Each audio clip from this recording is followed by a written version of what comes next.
Bonjour à toutes et à tous, je reviens en ce dimanche 31 mai pour un point lecture. Je n'ai pas pu venir la semaine dernière, c'est assez chargé en ce moment. Je vais vous parler aujourd'hui de 3 lectures puisque j'ai pas mal de chroniques de lecture en retard. J'ai notamment pas mal 2-3 livres encore du mois de janvier dont je n'ai pas encore parlé ici. Et voilà, et puis comme d'habitude, vous parler de mes dernières lectures, de ce que j'ai lu depuis 2 semaines, et puis de ce que je suis en train de lire. Alors, on va commencer justement par un roman que j'avais lu au mois de janvier, et j'avais complètement zappé d'en parler. Il s'agit de ce roman de Julia Deck, donc une auteure française. Ce roman s'intitule Anne d'Angleterre, et c'est un roman autobiographique qui était paru en 2024, où l'auteur Julia Deck évoque la complexité de sa relation avec sa mère et en même temps tout son amour pour celle-ci. Donc elle raconte sa mère, qu'elle surnomme Anne d'Angleterre. Vous allez comprendre pourquoi juste après. Elle l'accompagne dans un moment qui est très difficile pour toutes les deux, puisqu'elle doit l'accompagner dans un moment dur de sa vieillesse, puisque sa maman vient de faire un AVC. Alors Julia Deck, elle a une relation complexe avec sa mère. Elle est complètement perdue face à ce qui lui arrive et elle va déployer toute une force, une force incroyable en fait, pour la soutenir au mieux, lui trouver les meilleures solutions dans un système hospitalier qui est complètement sous l'eau, puisqu'on est en 2021, donc en pleine période du Covid. Alors en alternance avec ces séquences du moment présent, à savoir l'accompagnement des soins de sa maman, il y a des séquences du passé et on va découvrir le passé et la vie, et la vie de cette femme que sa fille surnomme Anne d'Angleterre. Donc Anne, c'est le prénom de sa maman, est issue d'une famille ouvrière anglaise très compliquée. C'est une femme qui va parvenir à s'extraire de sa classe grâce à sa passion de la littérature, mais aussi grâce à son audace d'avoir eu le courage de venir tenter sa chance à Paris dans les années 60. Et on va découvrir cette femme au travers la description qu'en fait sa fille et les recherches qu'elle a fait aussi sur sa mère. Donc on va découvrir cette femme, toute sa fantaisie, toute son intelligence, mais aussi ses fragilités. Et puis aussi on va découvrir l'enfance et l'adolescence très singulière de Julia Deck auprès d'Anne. Et aussi on va découvrir leurs relations adultes qui n'ont pas toujours été simples. Donc on suit l'auteur Julia Deck qui se démène pour que sa mère soit bien prise en charge, pour la faire progresser, pour la rassurer, alors que sa maman n'est pas facile du tout et qu'elle-même est très très occupée parce qu'elle est en plein lancement d'un nouveau roman. Et on va également découvrir un secret, elle va découvrir un secret de famille qui va beaucoup la remuer. Voilà, je n'en dis pas plus, c'est une histoire passionnante. J'ai adoré découvrir la vie d'Anne, son histoire familiale entre Angleterre et France très compliquée, la carrière qu'elle a su se construire en littérature. J'ai aimé aussi voir tomber peu à peu les façades qu'elle avait dû se construire pour pouvoir avancer dans sa vie. J'ai beaucoup aimé aussi l'honnêteté de l'auteur, l'honnêteté de Julia Deck, de parler de ses difficultés à accompagner la fin de vie de sa maman. Et elle parle aussi beaucoup de sa relation intellectuelle qu'elle a eue avec sa mère. Elle partage beaucoup de films et de livres qui ont marqué leur vie à toutes les deux. Notamment, il y a pas mal de citations de Ruth Rendell, qui est également une de mes chouchoutes en littérature. Voilà, et on comprend en fait l'importance qu'a eue cette mère, malgré les difficultés de relation, mais elle a tout de même été très importante pour Julia Deck dans le développement de sa carrière d'écrivaine. L'écriture est vraiment très belle, très simple et sincère. La narration, elle est parfaitement maîtrisée et Julia Deck, bon, on sent qu'elle n'a pas obtenu le prix Médicis pour rien. Et vraiment, il faut que je lise d'autres titres de cet auteur parce que j'ai beaucoup aimé ce livre. J'ai aimé cette autofiction qui est teintée de chronique sociale et familiale, mais qui est avant tout un très beau cri d'amour à une mère. Voilà pour mon ressenti de lecture de ce roman Anne d'Angleterre de Julia Deck.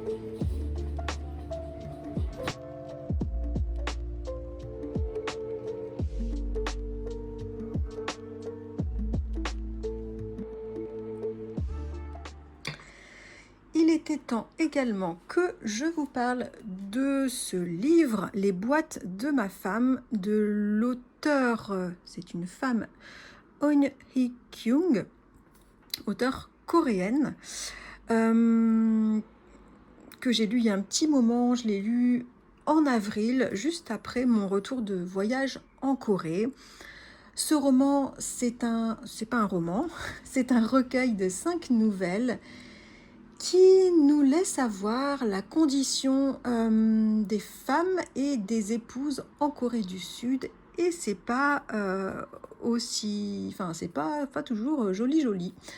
Alors, chaque histoire est une tranche de vie d'une femme qui est mariée et qui vit à Séoul. Les femmes sont d'âge très variés, de milieux socioculturels également très variés, mais leur point commun, on le découvre au fur et à mesure des nouvelles et des vies de ces femmes. Leur point commun, c'est de souffrir d'une solitude vraiment importante dans leur mariage.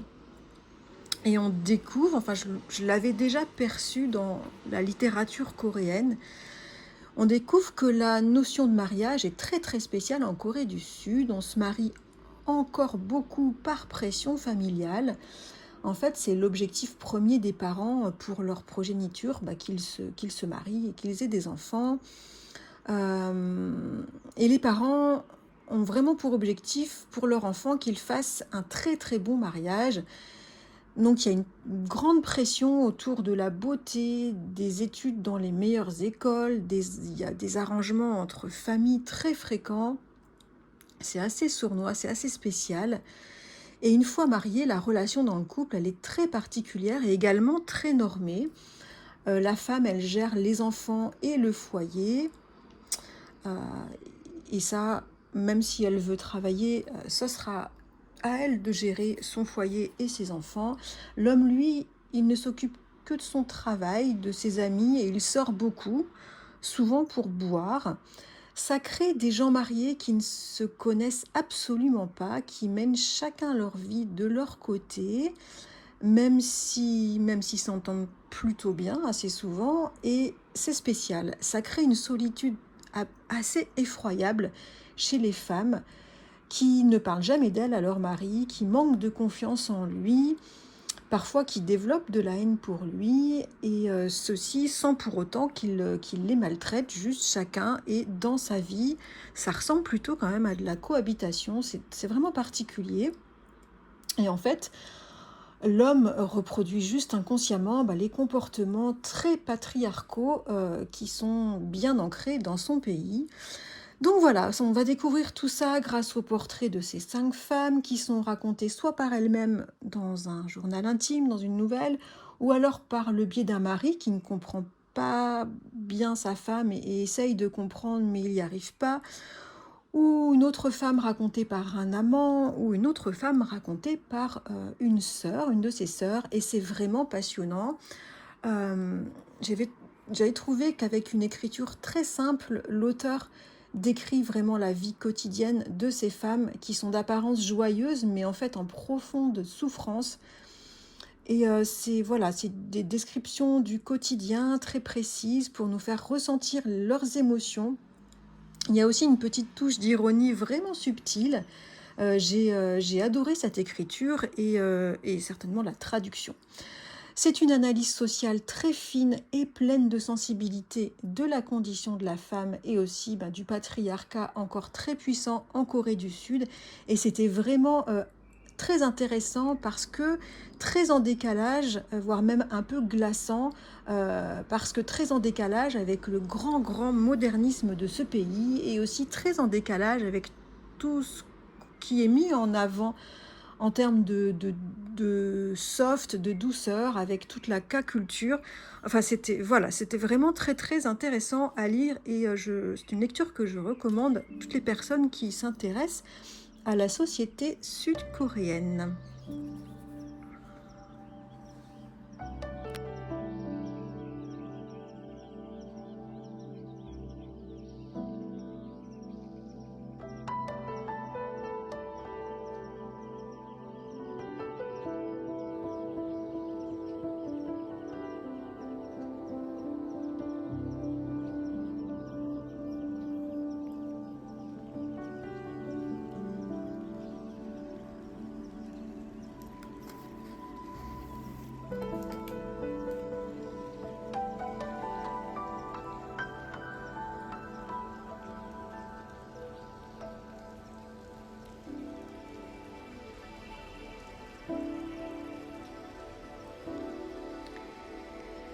Et puis, dernier roman dont je voulais parler aujourd'hui, que j'ai lu très récemment, j'en ai parlé un petit peu dans ma précédente vidéo, j'ai lu le tout dernier roman de Patti Smith, sorti en France le mois dernier, et j'ai couru en librairie, donc c'est Le Pain des Anges de Patti Smith. Je suis une grande fan de Patti Smith, j'aime l'écouter, j'aime la lire, j'aime regarder ses posts sur son compte Instagram.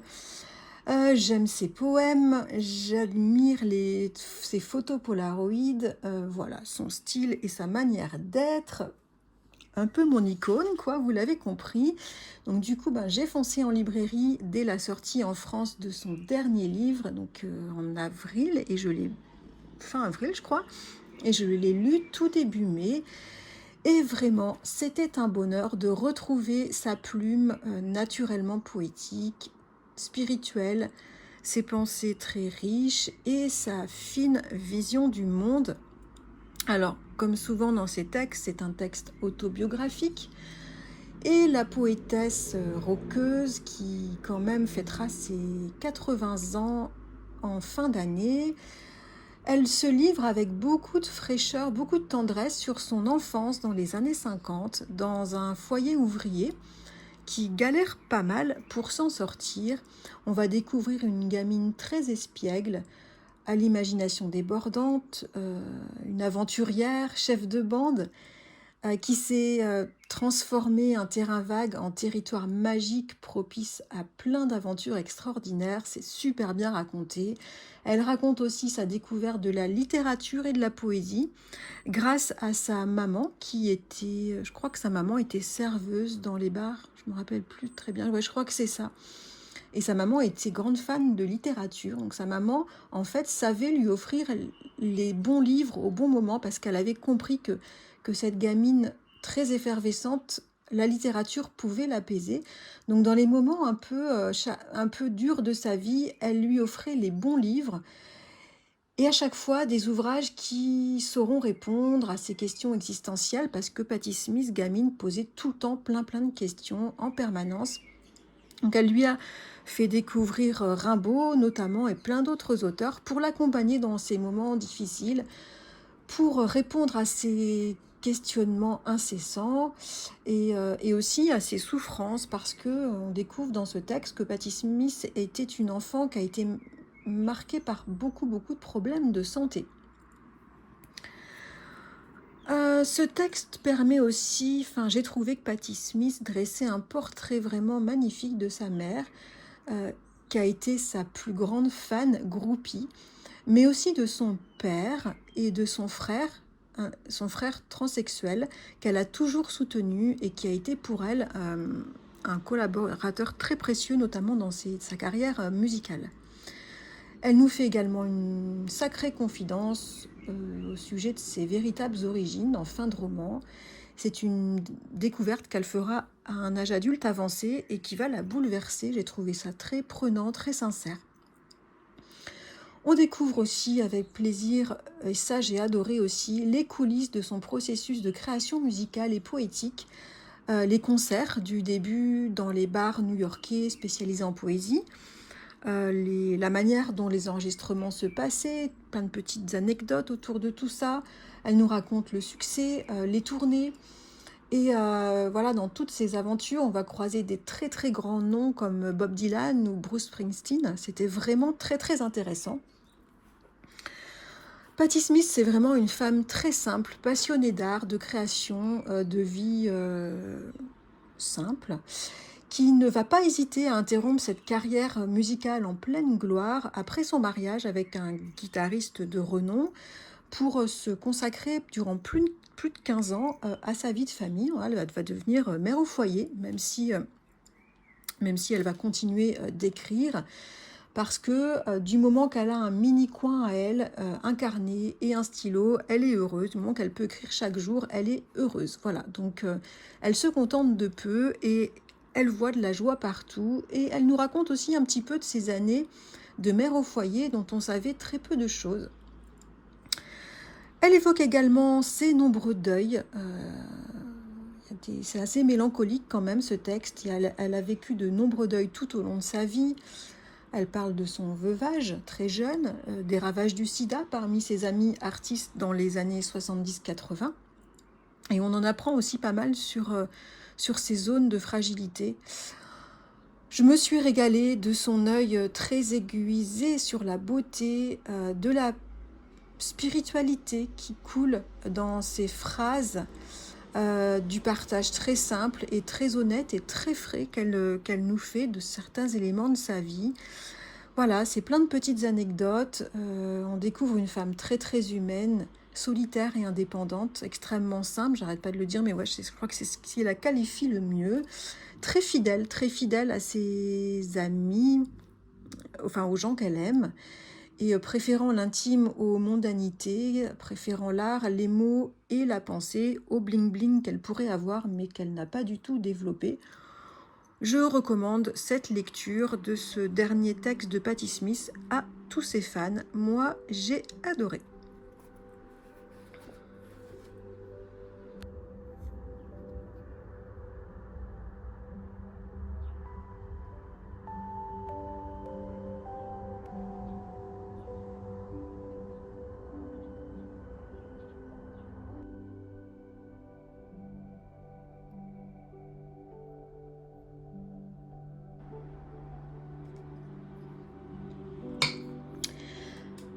Alors, point maintenant sur ce que j'ai lu depuis les 2 dernières semaines. J'ai pas beaucoup lu, j'ai eu 2 semaines très très chargées sur plein de plans. J'ai terminé le roman que j'étais en train de lire, dont je vous avais parlé dans la précédente vidéo il y a 2 semaines. C'était Le Cahier interdit d'Alba de Cespedes, une auteure italienne. J'ai beaucoup aimé et j'en parlerai début juillet quand je ferai une vidéo sur le challenge Lire des auteurs italiens que je suis en train de faire jusqu'au mois de juin. C'était une très bonne lecture. J'ai lu un roman que je m'étais fixé comme objectif de lire ce mois-ci, Amour de Léonore de Recondo, qui bref, j'en parlerai, mais j'ai pas beaucoup aimé. J'en parlerai un de ces 4 en point lecture. J'ai pas beaucoup lu, hein, c'est vraiment un roman pas très long, moins de 200 pages, écrit très gros. Voilà, j'ai lu ça et je suis en train de lire et de terminer, je pense aujourd'hui ou demain, un roman d'une auteure française d'origine camerounaise, dont le nom de plume est qui est Miss, voilà, qui a écrit beaucoup de poésie, à ce que j'ai compris. Et ce roman s'intitule Et refleurir. Il nous raconte l'histoire d'une femme camerounaise un peu rebelle qui ne veut pas de la vie à la campagne et traditionnelle qu'on lui propose au Cameroun et qui décide de vivre de façon indépendante et de s'installer en France dans les années 70-80. C'est vraiment très intéressant. Pas super emballé par la plume, mais c'est plutôt une bonne lecture, très intéressante. J'en ferai un point lecture, un de ces 4. Voilà pour mes lectures du moment. Dites-moi ce que vous lisez, vous, en ce moment. Dites-moi si vous connaissez les romans que je vous ai présentés. Je vous attends comme d'habitude en commentaire et je vous souhaite un très très bon dimanche. Je vous dis à très bientôt.